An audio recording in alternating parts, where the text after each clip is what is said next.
We tend to believe the survival of a relationship is decided during explosive, dramatic moments. We watch for the screaming matches or the betrayals, assuming these are the true tests of whether a couple stays together. At the University of Washington, a psychologist named John Gottman spent 40 years studying these dynamics in a facility known as the Love Lab.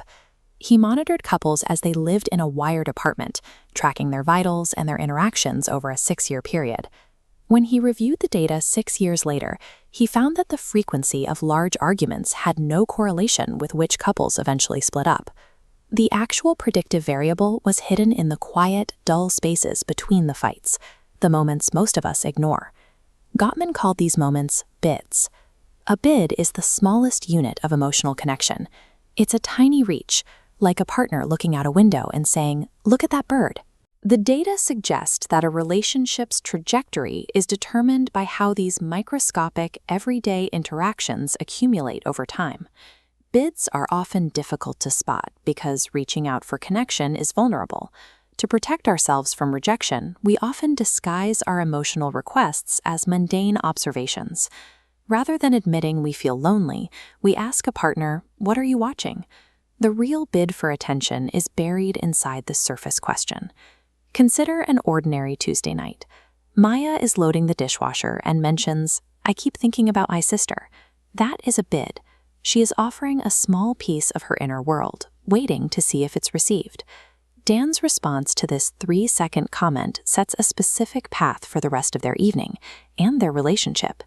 In this scenario, Dan is distracted by a screen. He offers a grunt without looking up, letting the comment go unanswered. This is turning away. No argument occurs. But Maya's brain records a miss, filing it away under a growing sense of being alone while in the room together. This diagram tracks an emotional bank account. Struggling couples turn toward bids just 33% of the time. Over 6 years, these missed reaches create a massive deficit. When drained, a forgotten errand feels like a fundamental lack of care. These relationships often end in silence. They lose vitality through a steady absence of daily acknowledgments. In a different version of that Tuesday, Dan puts the phone down. He engages with a simple follow-up question. What about her? This is turning toward. This response creates what researchers call perceived partner responsiveness. It's the physical sense of being met and understood in a small moment. This comparative chart shows the threshold for thriving couples. They returned 86% of their partner's bids, building a massive surplus. This buffer means that same forgotten errand remains a harmless error. The partner shrugs it off, the account full of previous yeses. These couples maintain a background hum of safety. They remain connected by choosing to respond to the high volume of microscopic reaches they exchange every day. This dynamic governs all our relationships.